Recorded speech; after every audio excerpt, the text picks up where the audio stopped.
Hello guys, it's me Shafeeq. എൻ്റെ ആദ്യത്തെ ഒരു സിനിമയുടെ റിവ്യൂ പറയുന്ന ഒരു സംരംഭമാണ്.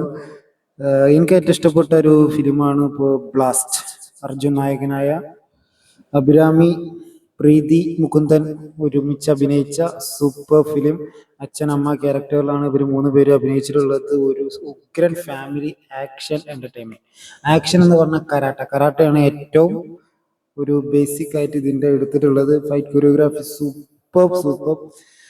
ഡയറക്ഷൻ ഡിപ്പാർട്ട്മെന്റ് വരികയാണെന്നുണ്ടെങ്കിൽ സുഭാഷ് രാജ് ഏറ്റവും മികച്ച ഒരു സംവിധാനമാണ് പുള്ളിക്കാരൻ്റെത്.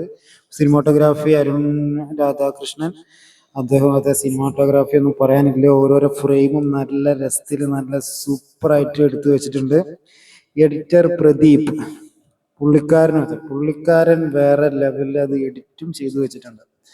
നല്ല ഇപ്പം അടുത്ത കാലത്ത് കണ്ട തമിഴ് സിനിമയിൽ ഏറ്റവും നല്ല ഒരു ആക്ഷനും എഡിറ്റിങ്ങും സിനിമോട്ടോഗ്രാഫിയും ഡയറക്ഷനും മ്യൂസിക്, രവി ബസൂറിന്റെ മ്യൂസിക്കാണ് അടിപൊളിയായിട്ട് പുള്ളിക്കാരൻ അത് ചെയ്തിട്ടുണ്ട്. ഒരു ക്ലാസിക് വൈബ്, ഒരു ഫാമിലി ക്ലാസിക് വൈബിനാണ് ഈ സാധനം കൊണ്ടുപോയിട്ടുള്ളത്. അതുകൊണ്ട് തന്നെ അത് വളരെ നന്നായിട്ടുണ്ട്. കാട്ടാളം ചെയ്ത പുള്ളിയാണ്, പക്ഷെ അതൊരു അരോചകമായിട്ട് തോന്നിയിട്ടുണ്ടെങ്കിലും ഇതിൽ അങ്ങനെ തോന്നിയില്ല. എന്തുകൊണ്ടും എല്ലാം ഒത്തിണങ്ങി വന്ന ഒരു വെൽ കുക്ക്ഡ് ഫിലിമാണ്. സൂപ്പറാണ്, എനിക്ക് ഇഷ്ടപ്പെട്ടു. 143 മിനിറ്റുള്ള ഈ സിനിമ ഒരു നിമിഷം പോലും ബോറടിപ്പിച്ചില്ല. അഡ്രിനൽ ബൂസ്റ്റൊക്കെ തരുന്ന ഒരുപാട് ഗൂസ്പംസ് മൊമെന്റ്സ് ഉണ്ടായിരുന്നു പടത്തില്.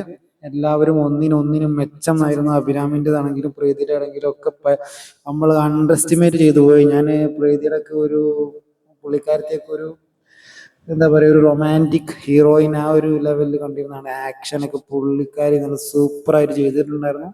നല്ല സൂപ്പർ ഫിലിം, സൂപ്പർ, ഒന്നും പറയാനില്ല. നല്ല ഒരു കിടിലൻ മേക്കിങ്ങിനോട് കൂടി തന്നെ എടുത്തിട്ടുണ്ട്. വില്ലൻ എൻ്റെ പൊന്നടിയ സൂപ്പർ വില്ലനാണ്. മെയിനായിട്ടൊരു വില്ലൻ ഉണ്ട്, പക്ഷെ അവനേക്കാളും എനിക്ക് ഇഷ്ടപ്പെട്ടത് ഈ പുള്ളിനെയാണ്. വെറൈറ്റി സാധനം, കിടിലൻ പെർഫോമൻസ് ആണ് പുള്ളിയുടേത്. ഒരു രക്ഷയില്ലാത്ത പെർഫോമൻസ് ആണ്.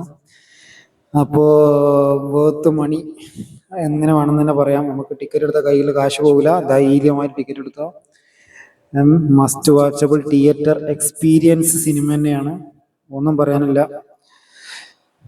അപ്പോൾ അത്രയൊക്കെ തന്നെ ഉള്ളൂ. ഞാൻ 3 ദിവസം വൈകിട്ടാണ് പോയത്. 28-ാം തീയതി റിലീസായ പടമാണ്. ഞാനിപ്പോൾ ഇന്ന് വൈകിട്ടാണ് ഇത് കണ്ടത്. മൗത്ത് പബ്ലിസിറ്റിയിൽ മാത്രം നല്ല റിവ്യൂസ് കേട്ടിട്ട് മാത്രം പോയതാണ്. കാട്ടാളിന് പോകണമെന്നായിരുന്നു, പക്ഷേ എന്തോ അതിന് പോകാൻ റിവ്യൂസ് കൊണ്ടും പിന്നെ ടിക്കറ്റ് ബുക്കിങ്ങിലൊന്നും വലിയൊരു ഇതില്ലാത്തതുകൊണ്ട് പോയിട്ടില്ല. അങ്ങനെ കയറിയതാണ്. പക്ഷേ ഇതിന് ഹൗസ്ഫുൾ ഷോ ആയിരുന്നു. അതുകൊണ്ട് തന്നെ പോയി കണ്ടു. എനിക്ക് വളരെയധികം ഇഷ്ടപ്പെട്ടു. ഒരു നിമിഷം പോലും ബോറടിക്കാത്ത നല്ല രീതിയിൽ കൊണ്ടുപോയ ഒരു